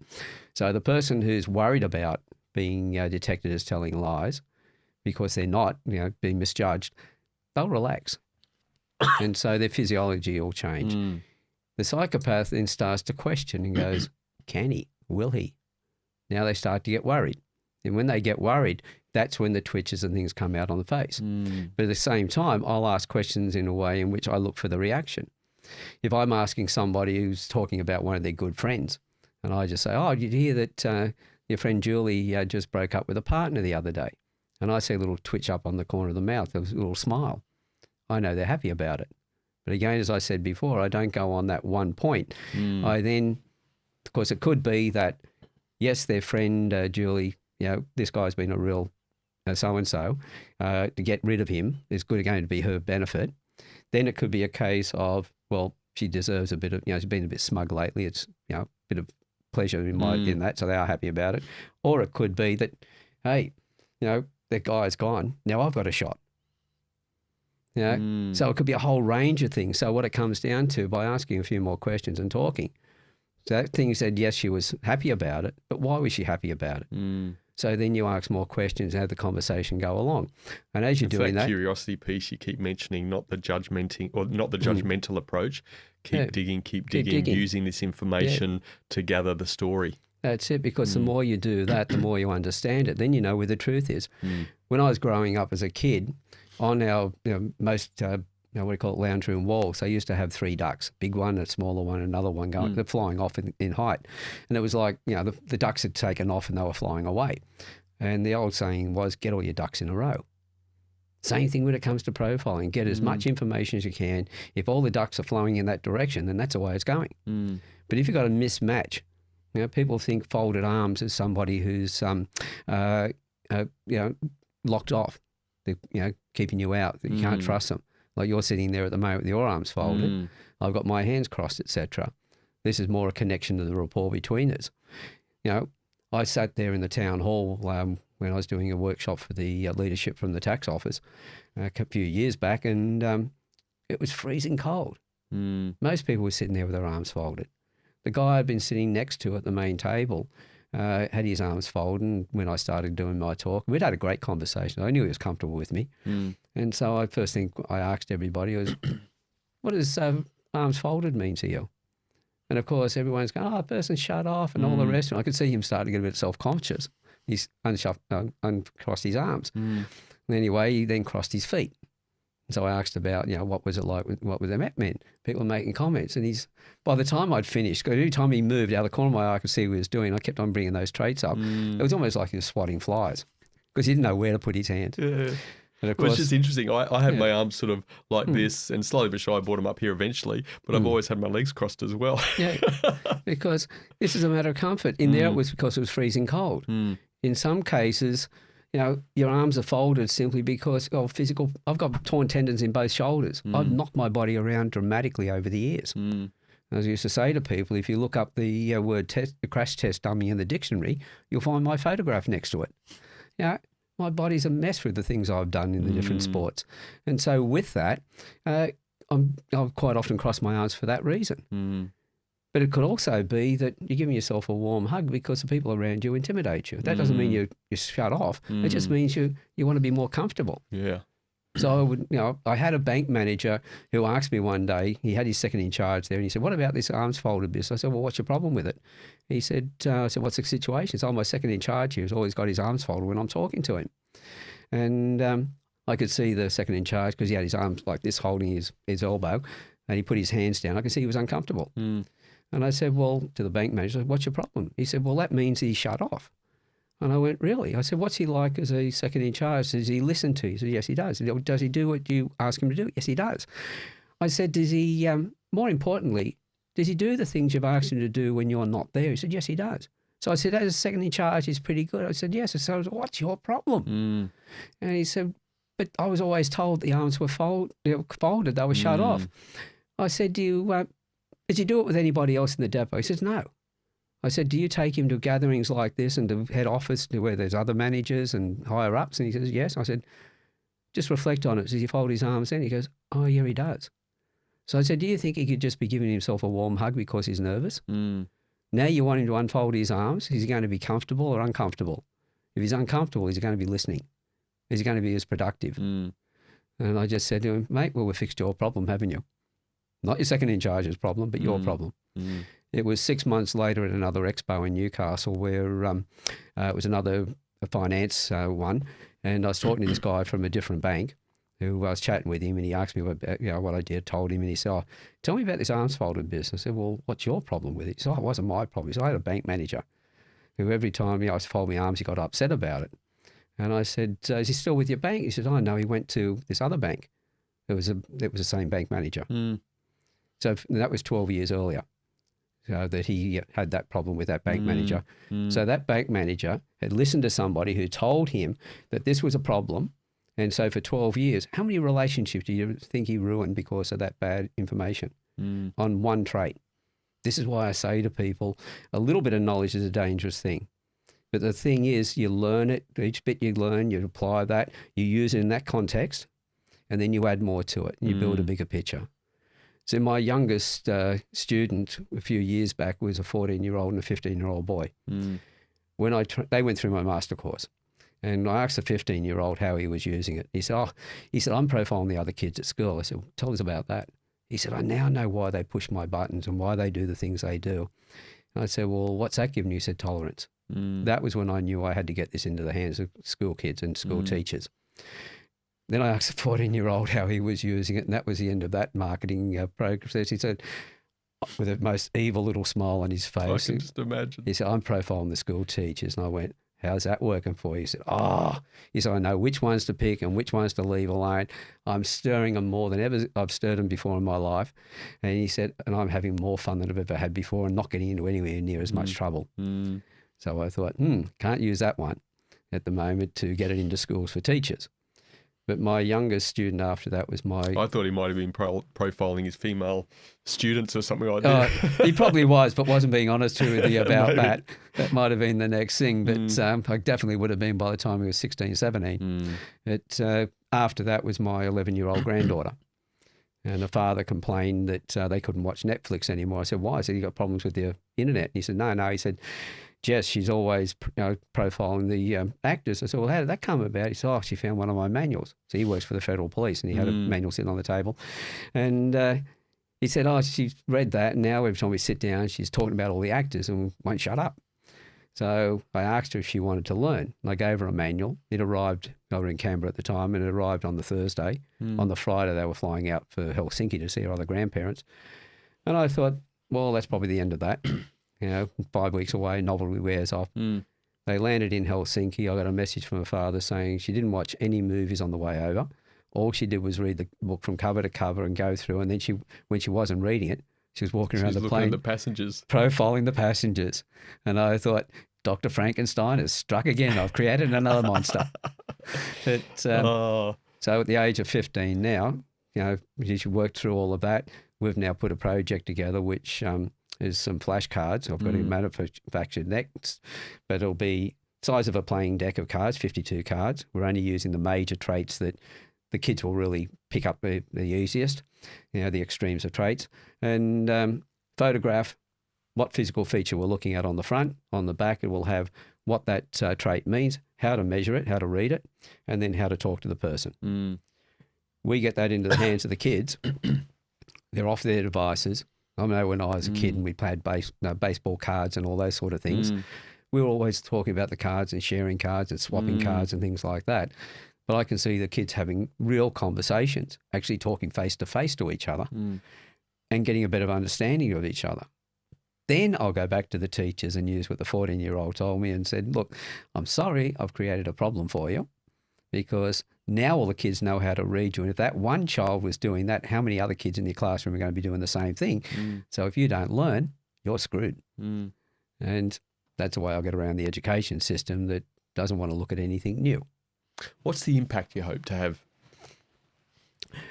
What I would like to see is that, as I said, into the hands of all the kids so that it starts to change their life, because if we wait for the adults to make a move, life is the way it is, this is the way it's always been type thing. I think we change the adults through the kids. When parents realise, well, these two fathers who were sitting there, they had me on a Facebook Live and they almost had me in tears talking about how it's changed their lives completely. And to hear fathers talking about the results they've got with their sons and their daughters and the relationships that they thought they could never have, that empowers me. But that came through them understanding the kids and they put it in place. But if the kids understand this, kids will teach their parents. How many kids are teaching their parents now because of the way they behave? You talk to Scott in particular, he's my co-host in the Campfire Project. When he first joined, he did his one-on-one with me, he joined the panel discussions.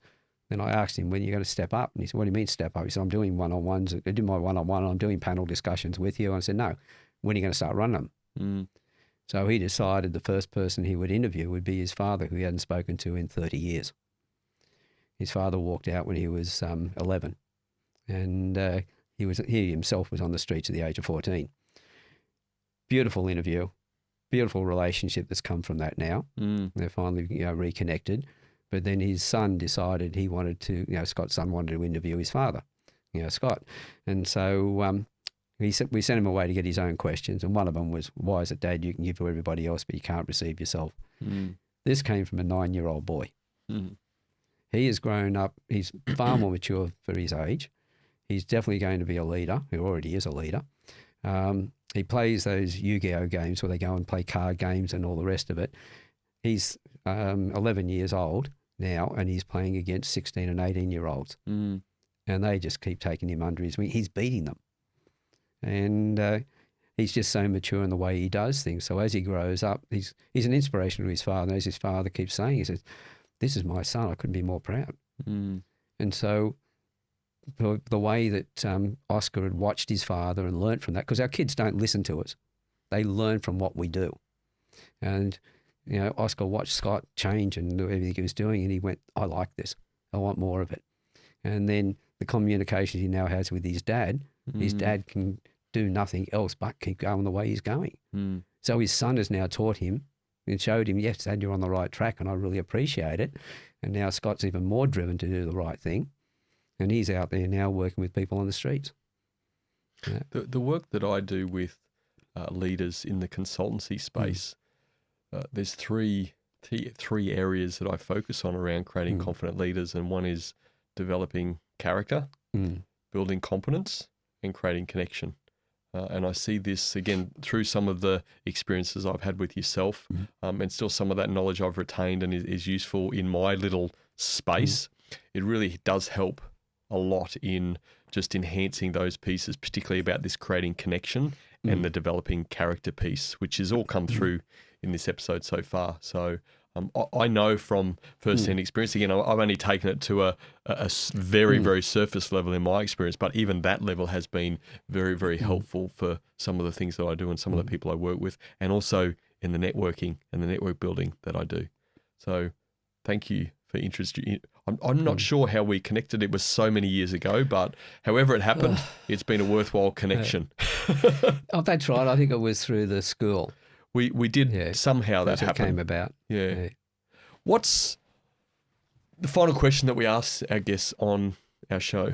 What's one thing that's helped you become a more confident leader? It was, as I said, as I said before, everything the most important thing I learn is the next thing I learn after I know everything. The other thing was finally realising that what I was doing for myself wasn't working, but what I do for others and for the community isn't always will be eternal. So that changed my attitude to things, and that's where, when I was no longer focused on me, but I was focused on other people, funny enough, I got so much more back that I never could get when I was out there trying to get it for myself. So they're the main things. But I always learned it in telecom. I had staff in there that I was put in charge of men who were older than me. My second in charge was 38 and I was 23. No leadership training whatsoever. Every other staff member was older than me. That, by the time I'd left, was the highest performing depot in Australia. It was in the computers section. I then joined the surf club. They taught me to be a patrol captain and gave me everybody that nobody else wanted. I turned that into the patrol of the year. I then kept that patrol together, whereas they turned me into the club captain at Nobbies. And that patrol, with one of the guys stepping up into the role of the patrol captain, won the award again without me being involved in the selection. And then when I left the club, I was zone supervisor of 3 beaches. When I left the club, I got talked one of the other guys into becoming the club captain. A few years later, somebody who didn't like me said to me, "Mark was a better club captain than you ever were." And I smiled, and he said, "What are you smiling for?" I said, "Because I couldn't lead the club if I didn't have somebody better than me to take it over, at least as good, if not better." One thing I learned with all these things, when you put them together, a leader's job is to make themselves redundant in the role they're in by raising others up to do the things that they're doing right now and hopefully doing it better than them. That way you can then go on to do something else yourself. Otherwise, if you're indispensable, you've created a prison for yourself. And if any boss is listening to this, that's when you've got people step up into those roles. You can go work on your business. All of these things are connected. And that's what I then realised that, as people have said to me, "You want me to become your competition? I'm going to train those people." I said, "Yes." And they said, "Well, can I be as good as you?" I said, "But set the bar higher because I expect you to be better. You're going to get everything I've got, plus you're going to bring what you bring to the table. You're going to put a completely new perspective on it." And somebody said to me one day, "If you get to train somebody and they become another Anthony Robbins, they're up on stage, how are you going to feel about it?" I said, "I'm going to be really pissed off if there isn't a chair on their front row at every one of their talks, because I'll be there with pen and paper." That's what a leader's about. No worry about what the other people, you're going to move ahead of them. If you've done your job right, they have to move ahead of you. That then allows everyone to see that you have more value again to go on to your next level. Absolutely, mate. I don't think I need to say any more with that, apart from thanks for being a fantastic guest on the Cultural Leadership. Thank you very much for inviting me. Pleasure, buddy. It's taken a while. It certainly has. Being able to read people and build instant rapport is absolutely essential for creating connections with people. And creating connections is a foundation for becoming a confident leader. These are my 3 key takeaways from my conversation with Alan. My first key takeaway: confident leaders build rapport. They understand that subtle facial expressions reveal a lot about a person's emotions and intentions. By interpreting these cues, they can adjust their communication style to connect more effectively. This skill not only strengthens their leadership, but also fosters trust and understanding in their relationships. My second key takeaway: confident leaders use judgment, not by being judgmental, but by skillfully gathering information through facial profiling. They observe facial expressions and cues to understand context and emotions. This helps them create a more informed story, guiding their decisions and interactions with others. Their judgment is rooted in understanding, not assumption. My third key takeaway: confident leaders have good intentions. They use facial profiling to understand and empathise, not to manipulate. By reading expressions and cues, they aim to enhance communication and build genuine connections. Their focus is on positive influence and mutual respect, leading with integrity and trust. So in summary, my 3 key takeaways were: confident leaders build rapport, confident leaders use judgment, and confident leaders have good intentions. Let me know your key takeaway on YouTube or at thecultureofleadership.com. Thanks for joining me, and remember, the best outcome is on the other side of a genuine conversation.